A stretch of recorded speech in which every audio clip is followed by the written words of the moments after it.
هموطنان عزیز، دوره که چند پیشتر در سخنرانی ها و مراجعت نامه خود به مردم شریف تاجیکستان اظهار داشتم از آغاز هزاره نو و مخصوصاً از ابتدای سال 2020 وضع جامعه جهانی هم با سبب بحران شدید اقتصادی و مالیوی هم از نگاه امنیتی هر یک دولت و به خطری سلامتی و حیات شهروندان آن نسبت به دوره جنگ دویم جهان خطرناک و وزنی‌تر گردیده ایستاده است.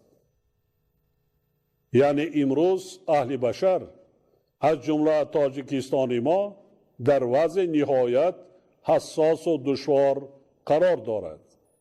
از ماه دکبر سال گذشته بیماری سرایتی کرونا ویروس اول در کشورهای علایده و در یک مدت کوتاه در تمام سیاره پهن گردیده حالا ساکنان دنیا را به تشویش و اضطراب جدی روبرو ساخته است. حکومت تاجیکستان از آغاز به عمل آمدن وضع ذکر شده تمامی تدبیرهای ضروری را برای پیشگیری کردن پیدایش این بیماری عملی نمود.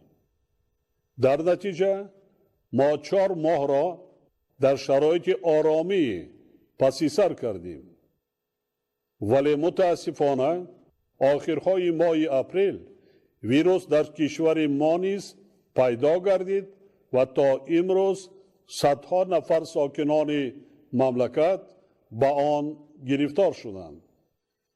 ما برای تبابت بیماران و گرفتن پیش راه پهن‌شوی منبعث ویروس تمام امکانیت ها را سفربر کرده ایم.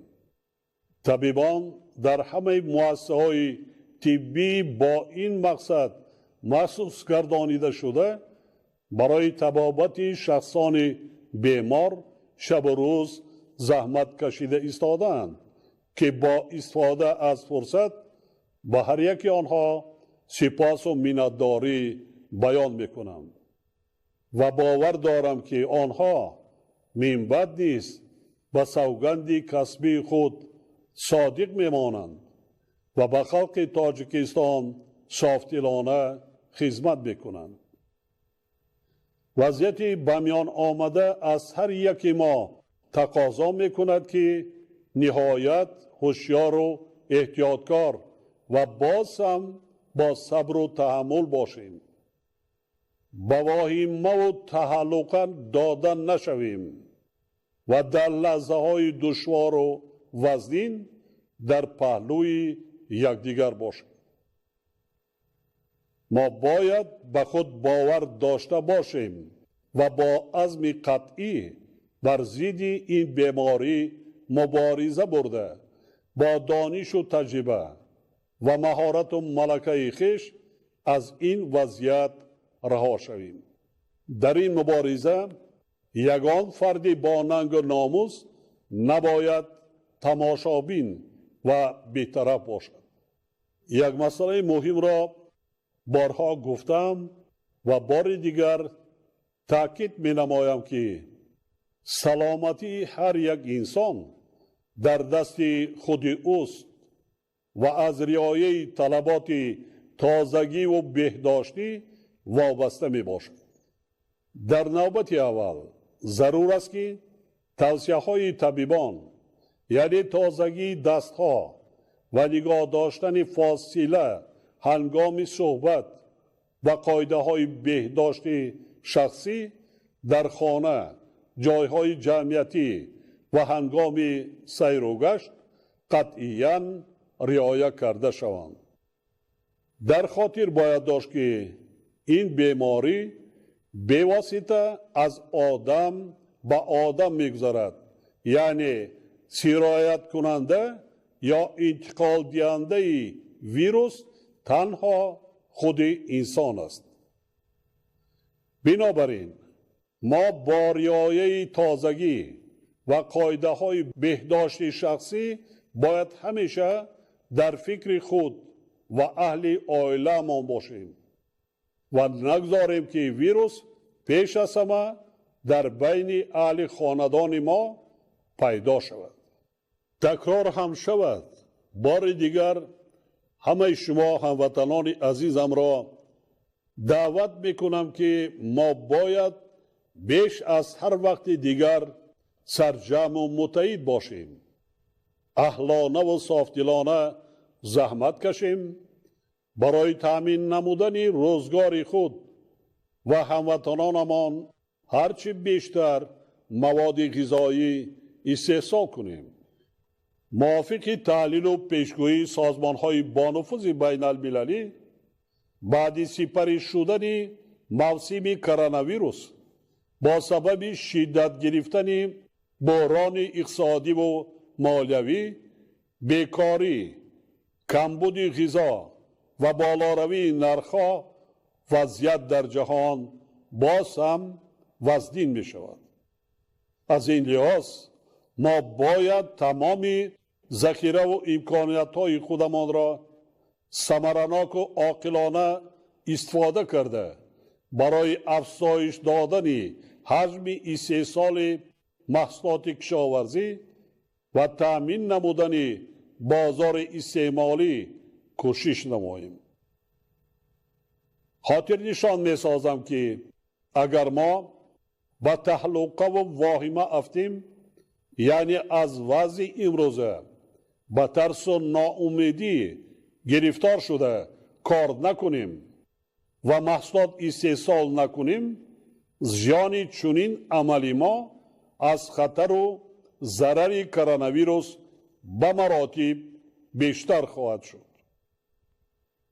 مهمتر از همه در این مرحله حساس ما باید دست یکدیگر را گیریم. کمک و غمخواری به یتیمان و معیوبان، شخصان نیازمند و بی‌سرابان و عائله‌های کم بضاعت را فراموش نسازیم. برعکس در این شب و روزها همت بلند باشیم، عملهای خیر و ثواب و احسان کاری را بیشتر نماییم. امیدوارم که در این کار خیر صاحبکاران باننگ و ناموس ما و دیگر شخصان وطن دوست و سخاوت پیشه مثل هر وقت پیش صف و نمونه خواهند بود.